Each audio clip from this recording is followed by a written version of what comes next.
শুভেচ্ছা। আমন্ত্রণ চট্টগ্রাম 24-এ। বৃহত্তর চট্টগ্রামের সব খবর নিয়ে আপনাদের সাথে আছে আমি সোহেলি চাকমা। চট্টগ্রামের আনোয়ারায় নিজ বাড়িতে নৃশংসভাবে খুন হয়েছেন এক নারী ও তার স্কুল পড়ুয়া মেয়ে। গুরুতর আহত 5 বছরের এক শিশু। ঘটনাটি শোকে স্তব্ধ করে দিয়েছে স্থানীয়দের। তবে মৃত্যুর আগে ওই নারী ঘাতক হিসেবে একজনের নাম বলে গেলেও আটক হয়নি কেউ। স্থানীয়দের ধারণা, দেনা পাওনা বা বিয়ের প্রস্তাব সংক্রান্ত বিরোধের কারণে খুন হতে পারেন মা মেয়ে। শনিবার রাত 11:30টার দিকে কাজ করছিলেন আনোয়ারার পারৈকোড়া ইউনিয়নের গৃহবধূ অ্যানি বড়ুয়া ও তার 10ম শ্রেণী পড়ুয়া মেয়ে প্রিয়ন্তী বড়ুয়া। সাথে ছিল 5 বছরের পিয়াস বড়ুয়া।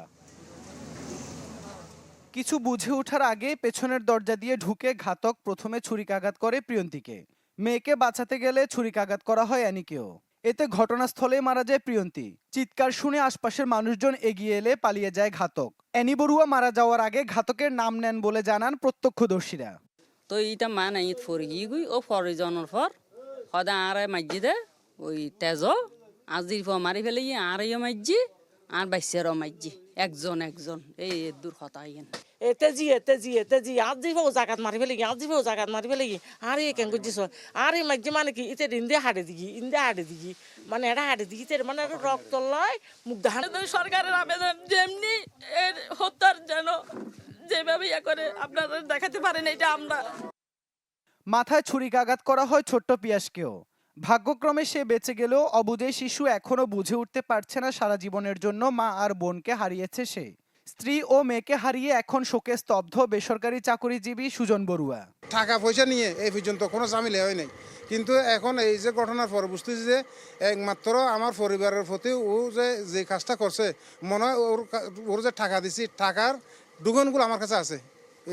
এগুলো কি বলে স্ট্যাম্পগুলো আছে, স্ট্যাম্পগুলো নেওয়ার জন্য আসছে। এই ঘটনার পর পুরো এলাকায় শোকের পরিবেশ। প্রিয়ন্তীর খুনের খবরে কান্নায় ভেঙে পড়েন তার সহপাঠীরাও। আমরা 2-3 দিনের ভিতর প্রশাসনকে বলতেছি 2-3 দিনের ভিতর তাকে ধরে তার পাশে যেভাবে হোক আমি বাংলাদেশ সরকারের কাছে আবেদন করতেছি। খারাপভাবে মেরেছে সেটা আমরা সহ্য করতে পারতেছি না, তার জন্য আমরা তার ফাঁসি চাই। তার হৃদয়কে একটু ভাববার প্রয়োজন ছিল না? আমরা মনে করি যে ওর হৃদয় একটু কষ্ট হয় নাই, ওকে এভাবে ঘটনাস্থল পরিদর্শনে গিয়ে হত্যার কারণ উদ্ঘাটনে সর্বাত্মক চেষ্টার কথা জানান পুলিশ সুপার মাসুদ আলম। এখনো পর্যন্ত আমরা তাকে ধরতে পারি নাই। তাকে ধরতে পারলে এটার মোটিভ এবং কি কারণে কি উদ্দেশ্যে কেন করলো বা আর সাথে আরও কেউ জড়িত আছে কিনা এই বিষয়গুলো টোটাল বিষয়টা আমরা জানতে পারবো।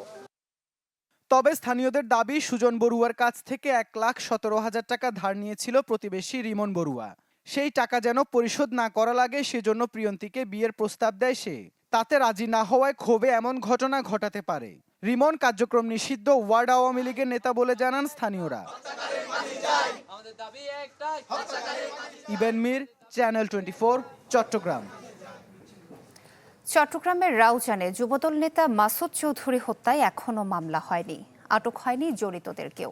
রাউজান থানার ওসি মোহাম্মদ সাইফুল ইসলাম জানান, ময়না তদন্ত শেষে মরদেহ পরিবারের কাছে হস্তান্তর করা হয়েছে। শনিবার বেলা 2টার দিকে চট্টগ্রাম কাপ্তাই সড়কে পাহাড়তলী বাজারে একটি দোকানের সামনে দাঁড়িয়েছিলেন মাসুদ। এ সময় একটি অটোরিকশায় করে এসে 4-5 জনের একটি দল তাকে গুলি করে পালিয়ে যায়। এতে ঘটনাস্থলেই তিনি প্রাণ হারান। নিহতের বাড়ি রাঙ্গুনিয়ার বেতাগী এলাকায়। জেলা পুলিশ সুপার মাসুদ আলম জানান, ঘটনায় জড়িতদের চিহ্নিত করার পাশাপাশি আটকের চেষ্টা চলছে।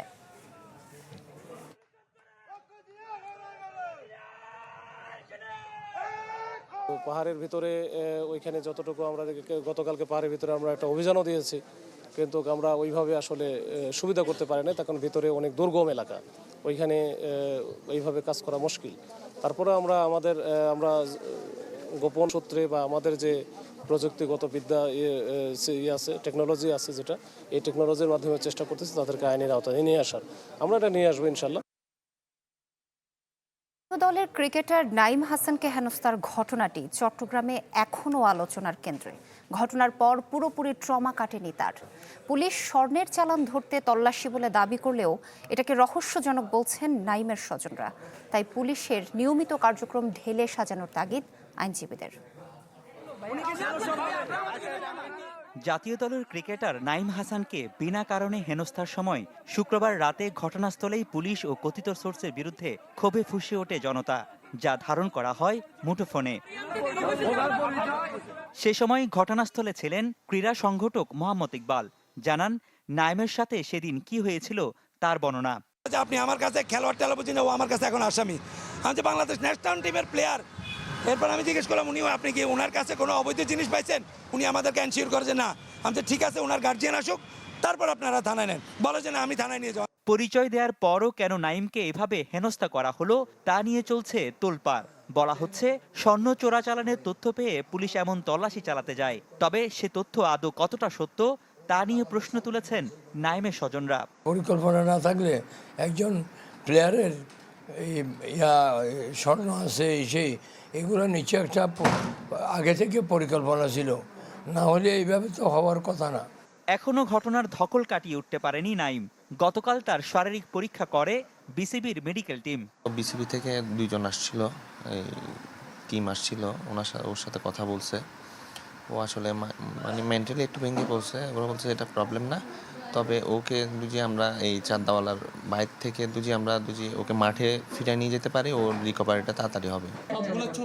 পুলিশি তল্লাশির নামে নিপীড়নের অভিযোগ দীর্ঘদিনের, তাই এখন সময় এসেছে পুরো কার্যক্রমটি ঢেলে সাজানোর, বলছেন এই আইনজীবী। আইন বলছে যে তল্লাশির সময় নিরপেক্ষ সাক্ষী, কমপক্ষে 2 জন নিরপেক্ষ সাক্ষী থাকবে এবং সিজার লিস্ট করতে হবে। ওই সাক্ষীরা সেই সিজার লিস্টে স্বাক্ষর করতে হবে। এই নিয়ম কানুনগুলো মানা হয় না, ধরে নিয়ে তাদেরকে বিভিন্নভাবে টর্চার করা হয়। ঘটনাটি সুষ্ঠু তদন্তের পাশাপাশি নিরাপত্তা তল্লাশির ক্ষেত্রে নতুন কিছু নির্দেশনার কথা জানান সিএমপি প্রধান। আমরা এই ঘটনার প্রেক্ষিতে আমরা আমাদের সমস্ত অফিসারদেরকে আমরা বলে দিয়েছি, এবং যারা সুপারভাইজিং লেভেলে আছেন বিভিন্ন ক্রাইম ডিভিশনগুলোতে, তাদের জন্য অ্যাক্টিভ সুপারভিশনটা যেন অ্যাক্টিভ থাকে, যে চেকপোস্টে বা যে কোনো পয়েন্টে বা এই ধরনের ঘটনার ক্ষেত্রে বা এই সমস্ত ইনফরমেশন পেলেও তারা যেন সিনিয়রদেরকে ইনফো দিয়েই তারপরে যান অপারেশনে, এবং সিনিয়ররা যেন সুপারভিশনটা করতে পারে। রোববার বিকেলে ঢাকা হয়ে সিলেটের উদ্দেশ্যে চট্টগ্রাম ছেড়েছেন জাতীয় দলের এই ক্রিকেটার। ছিল প্রায় 100 জন বা 120 জন। রনি দত্ত, চ্যানেল 24, চট্টগ্রাম। চট্টগ্রামে শিশু ধর্ষণ মামলার সাক্ষ্য গ্রহণ শেষ হয়েছে। শেষ দিনে সাক্ষী দিয়েছেন 3 জন।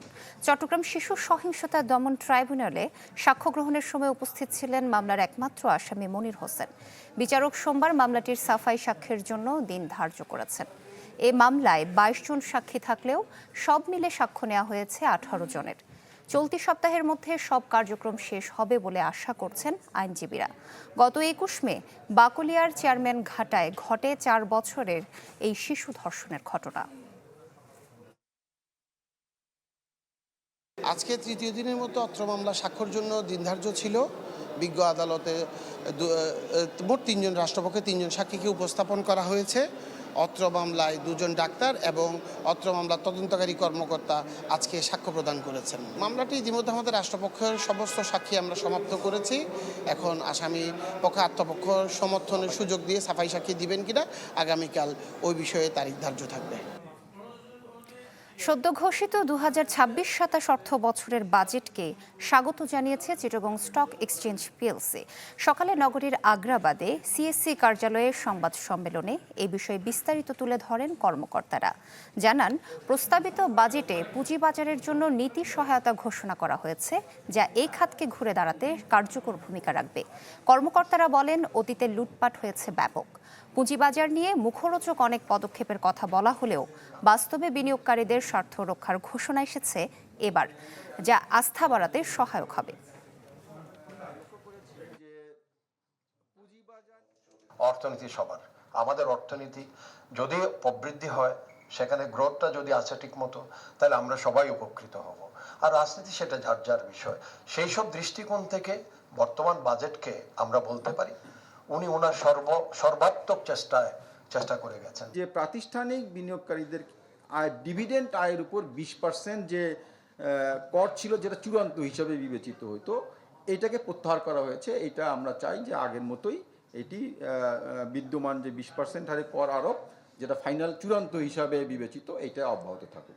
বিশ্বের অন্যান্য মার্কেটে যেখানে agri product, imported product, precious metal, এই প্রোডাক্টগুলো ট্রেডেবল হচ্ছে, সেখানে এগ্রি প্রোডাক্টও ট্রেডেবল হতে পারে। তবে যে কোনো প্রোডাক্ট ক্যাপিটাল কমোডিটি প্ল্যাটফর্মে আনতে গেলে যেটা একটা আইনি কাঠামোর মধ্যে একটা অ্যাপ্রুভাল প্রসেস আছে, এই প্রোডাক্ট অ্যাপ্রুভাল দিবেন রেগুলেটরি অথরিটি, এক্সচেঞ্জ থেকে রিকমেন্ডেশন যাবে রেগুলেটরি অথরিটি, সেটা অ্যাপ্রুভাল। তার মানে একটা চেক অ্যান্ড ব্যালেন্স মার্কেটে আছে। কক্সবাজারের সীমান্ত এলাকা থেকে 10টি তাজা গ্রেনেড সহ বিপুল গোলাবারুদ জব্দ করেছে কোস্টগার্ড। গত রাতে এই অভিযান চালানো হয় টেকনাফের জাদিমুরা নাফ নদী এলাকায়। কোস্টগার্ড বলছে একটি সশস্ত্র গোষ্ঠী ওই এলাকায় গোলাবারুদ মজুত করছে এমন খবর পেয়ে তারা অভিযানে যায়। সেখানে মাটি খুঁড়ে পাওয়া যায় মিয়ানমারের সেনাবাহিনীর ব্যবহৃত 2টি হ্যান্ড গ্রেনেড, 8টি 40mm গ্রেনেড, 28 রাউন্ড গুলি। পাওয়া গেছে 2 কেজি গাঁজাও। তবে এ সময় কাউকে আটক করা যায়নি বলে জানায় কোস্টগার্ড।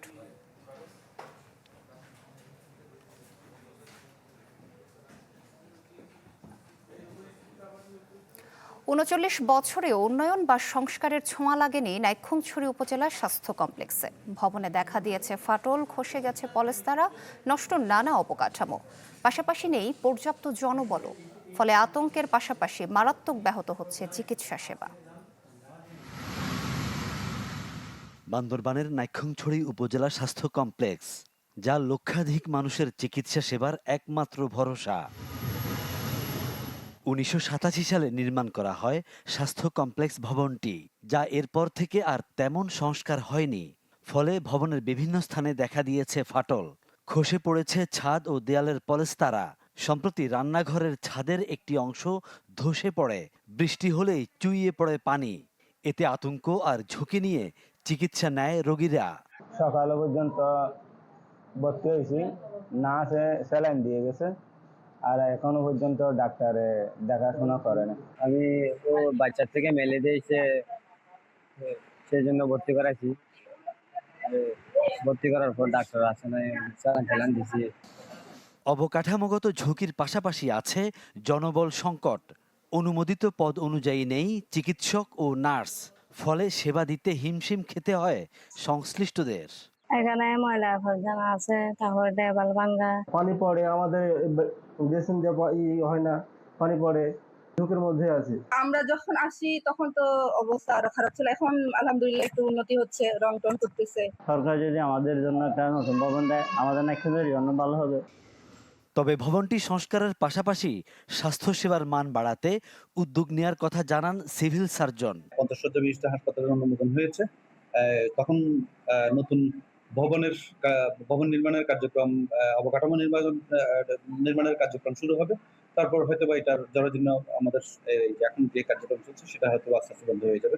ঈদ এবং ঈদ পরবর্তী ছুটির কারণে হয়তো বা অনেক সময় হয়তো বা ডাক্তার সংকট হতে পারে, কিন্তু এজ এ হোল 48তম বিসিএস পদায়ন হওয়ার পরে হাসপাতালে পর্যাপ্ত সংখ্যক ডাক্তার আছে এবং তারা সবসময় চিকিৎসা সেবা দিয়ে থাকেন। 31 শয্যার স্বাস্থ্য কমপ্লেক্সটিতে প্রতিদিন চিকিৎসা নেয় কয়েকশো মানুষ। Desk report, channel 24।